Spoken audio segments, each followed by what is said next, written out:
What's up, YouTube? So behind me is a car that I have owned for a very long time, and it's kind of near and dear to my heart.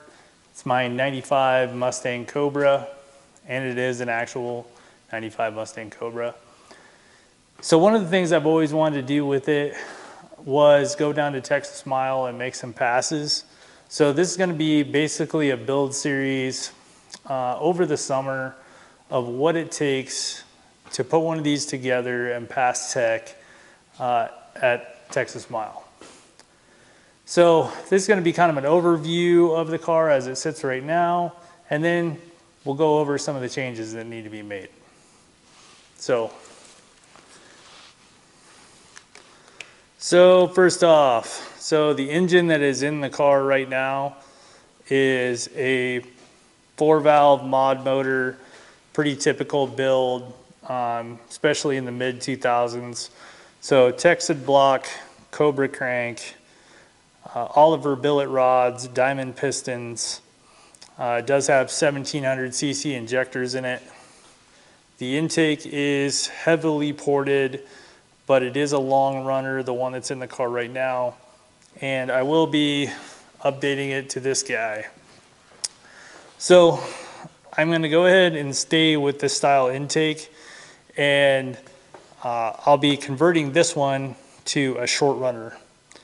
So I'll do videos on this as well. I haven't done one of these in a few years since Coyotes got so popular, but it's worth a shot. Do another one. So it does run a 1.25 inch plenum spacer. The upper hat has been modified to run a single blade throttle body, and all of the EGR features have been deleted, powder coated, yada yada yada. And as you can see, it's got a pretty fancy single blade on it right now too. As far as the turbo goes, it is a Works S476, which is a large frame 76 millimeter turbo. 4-inch downpipe, all stainless. All the up piping, all the headers, those are all built in-house here.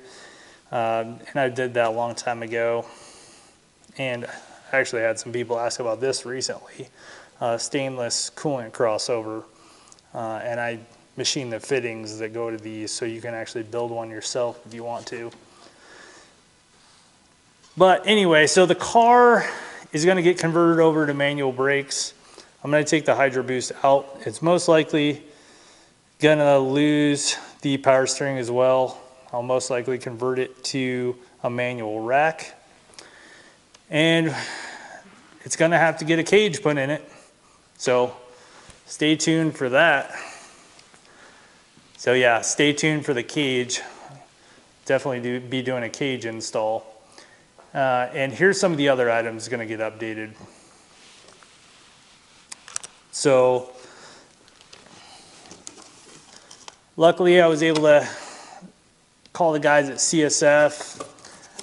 They shipped me out a intercooler core. This is a 6x6x12 core.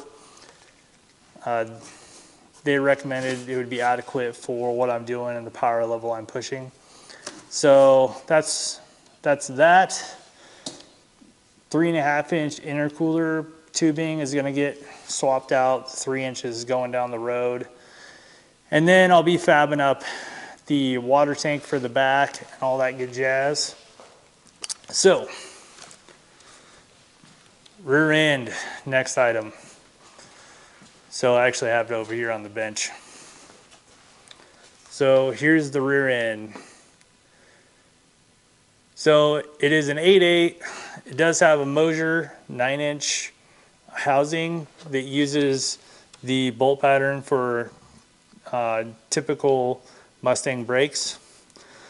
But I'm using, these are dual caliper brackets for a GT size brake.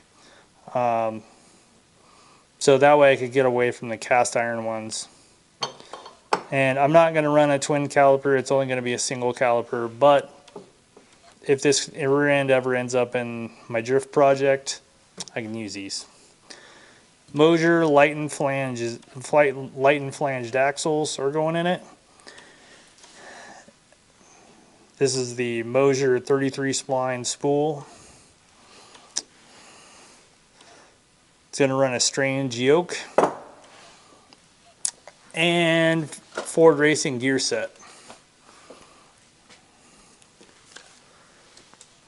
So just building a completely whole new rear end for the car to go in it.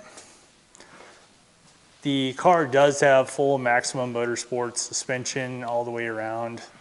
So anyway, that is the video. Like, tag, share, follow, and all that good jazz. You'll get to see the updates coming soon. Thanks for watching.